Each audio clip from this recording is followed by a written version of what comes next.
Mister dependable. బాగుంది. ఇదేమన్నా Aadhaar card అనుకున్నావా అప్లై చేయగానే ఇచ్చేయడానికి? అది బిరుదు కాదురా, బరువు. మొయ్యలేక చస్తావు. అలా చచ్చినా పర్లేదు సార్, రెస్పెక్ట్ ఉంటుంది. నీ రెస్పెక్ట్ వదులుకుంటేనే ఆ టైటిల్కున్న పవర్ని మేనేజ్ చేయగలుగుతావు.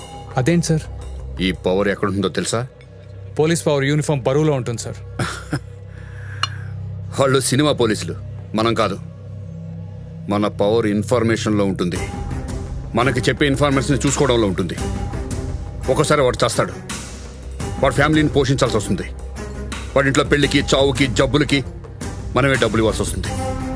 ఆ డబ్బులు మనకి డిపార్ట్మెంట్ ఇవ్వదు. దానికోసం మనం లంచాలు తీసుకోవాల్సి వస్తుంది. అప్పుడు అది తప్పు కాదనిపిస్తుంది. ఎందుకంటే లంచం ఇచ్చాడంటే వాడు క్రిమినల్ కాబట్టి.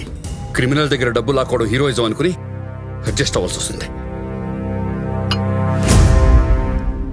ఈ డిపెండబుల్ టైటిల్ కోసం, దాని పవర్ కోసం క్రిమినల్స్ని తీసుకొచ్చి కొడుతుంటే అప్పుడు మనల్ని ఇంకొకటి కొడతాడు. వాడి పేరే పొలిటీషియన్. అసలు పవర్ వాడి దగ్గర ఉంది. ఒక్క ఫోన్ కాల్, షరబ్ బలిసిందా వదిలే అంటాడు. అప్పుడు ఒక పక్క రక్తం ఉడుకుతుంటుంది, ఇంకో పక్క నరాలు మాత్రం చచ్చిపడిపోతుంటాయి. పైనుంచి కింద వరకు బాడీలో ఉన్న రంధ్రాలన్నీ మూసుకుని క్రిమినల్స్కి రెడ్ కార్పెట్ వేసి మరీ పంపిస్తాం. నీ జాబ్ ఒక అందమైన అమ్మాయి అనుకుని నువ్వు లవ్ చేస్తుంటావు కదా, అప్పుడు అది రెడ్ లైట్ ఏరియాలో ప్రాస్టిట్యూట్లో అసహ్యంగా కనిపిస్తుంది. నీ మొగతనం చచ్చిపోయి ఎవరిని కొట్టలేక మందు మాత్రం కొడతావు. అవసరం నీకు ఇవన్నీ? కావాల్సింది దొరకాలంటే రిస్క్, కష్టం పడాలి కదా సార్. రేపిచ్చి నాకు మిగతా గవర్నమెంట్ ఎంప్లాయీస్ లాగా 9 గంటల నుంచి 5 గంటల వరకు జాబ్ చేసి ఇంటికెళ్ళి లుంగి కట్టుకుని టీవీ చూస్తే పోలీస్ జాబ్ కూడా హ్యాపీగానే ఉంటుంది. ఈ డిపెండబుల్, స్ట్రిక్ట్, సిన్సియర్ అనే పేర్లు తగిలించుకోవాలంటే నీ క్యారెక్టర్ సగం వదులుకుని నిన్ను నువ్వే మోసం చేసుకోవాలి. ఇంట్లో వాళ్ళని కూడా వదులుకోవాలి. నాలాగా ఇంకొకటి వద్దు, మర్చిపో.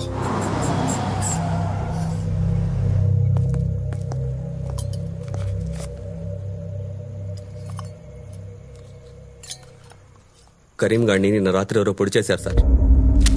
ఉన్నాడా పోయాడా? పారిపోయాడు సార్.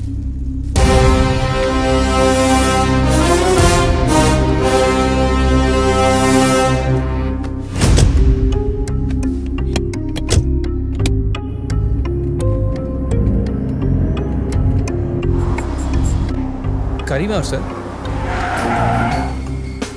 దిగరా. ఏమైంది? దిగో.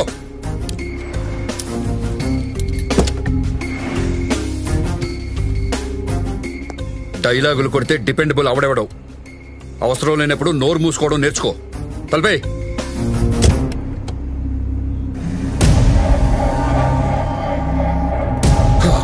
Mister dependable.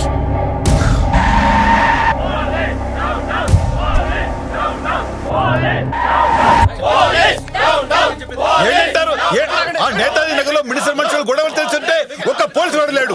ఎన్ని ఫోన్లు చేసినా ఎవరు పట్టించుకోవట్లేదు. అసలు ఏంటి మీ ఉద్దేశం? నేతాజీ నగర్ జనం ప్యానిక్ అవుతున్నారు సార్. కరెక్టే విజయ్, ఆర్డర్స్ లేకుండా ఎలా వెళ్తావు? మీరు ఇవ్వచ్చు కదా సార్. ఇష్యూ పెద్దది. నేను ఫోన్ చేసి చెప్పే వరకు వెయిట్ చేయి. సార్, నేతాజీ నగర్ జనంతో మీ నాన్నగారు కూడా వచ్చారు సార్. సరే వెళ్ళు. జానున్న టెంట్ దగ్గరికి చాలా మంది వచ్చారట్రా. నాకేదో భయంగా ఉంది. రేయ్, మీ వాడికి ఏం కాదు. మన విజయ్ వస్తాడు, చూసుకుంటాడు. నువ్వేం వరి అవ్వకు.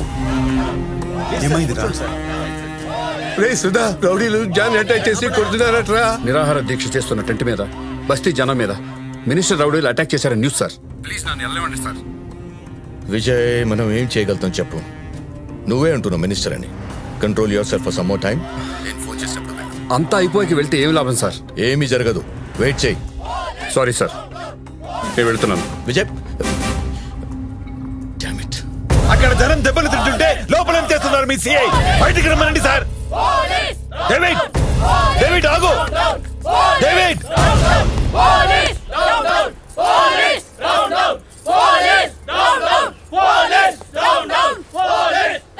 మీరేం భయపడకండి, మేము వస్తున్నాం. వెళ్ళండి. స్టేషన్లో సెంట్రీ తప్ప అందరూ బయలుదేరండి. Okay sir. పదండి పదండి, బయలుదేరండి. కమాన్, క్విక్, ఫాస్ట్ నడవాలి.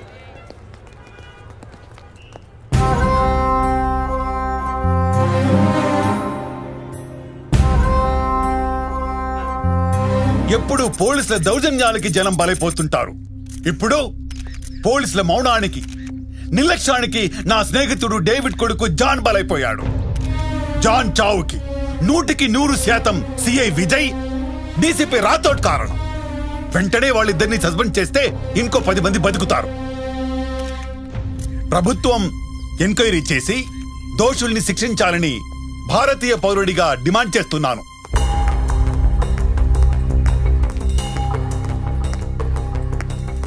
ఏంటి మీరు టీవీలో మాట్లాడింది? నేనేం చేశాను? నన్ను ఎందుకు సస్పెండ్ చేయాలని చెప్పారు? స్టేషన్లో 190 కేసులుంటాయి, ఎన్నో తలనొప్పులుంటాయి. ఇలాంటి బస్తీ గొడవలు రోజుకి ఎన్నో జరుగుతూ ఉంటాయి. ఎన్నెన్ని చూసుకోగలం, ఎంతమందిని కాపాడగలం? చచ్చిపోయింది మీ ఫ్రెండ్ కొడుకు కాబట్టి నన్ను సస్పెండ్ చేయాలని చెప్పేశారు. అయినా అక్కర్లేని గొడవల్లోకి వెళ్ళి చచ్చిపోమని జానికి నేను చెప్పానా? చెప్పండి. వాళ్ళని అడగరా? జాన్కి చెప్పలేదు కదా? వీళ్ళకి చెప్పు. వీళ్ళకు ఇప్పుడే చచ్చిపోతారు.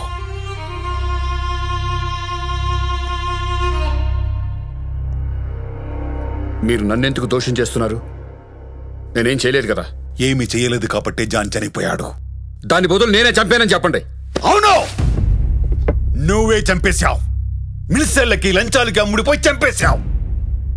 బస్తీ గొడవ తెలిసిన వెంటనే వెళ్ళుంటే జాన్ బతికే వడా లేదా? నన్ను చెప్పనివ్వండి. జాన్ బతికే వడా లేదా?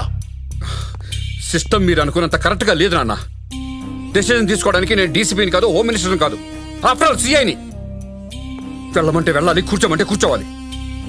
అయినా సరే don't try to convince me with silly argument. నీకు చాలా సార్లు వార్న్ చేశాను, అయినా నువ్వు మారలేదు. ఈసారి అన్ని లిమిట్స్ క్రాస్ చేశావు. ఎలా చావమంటావు? ఎక్కడ చావమంటావు? వీళ్ళని ఈ వయసులో ఒక ఆశయం కోసం జాని చనిపోయాడు.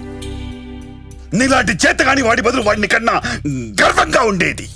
మీరు గర్వంగా ఫీల్ అవడం కోసం నన్ను అమ్మని చచ్చిపోమంటారు ఇప్పుడు? You bloody...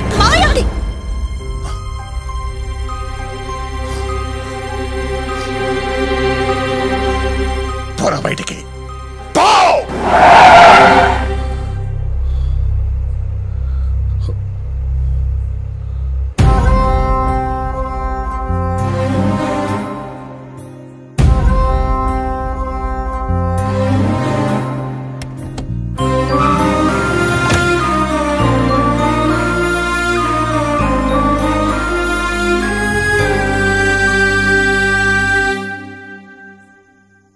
ఏమైందండి?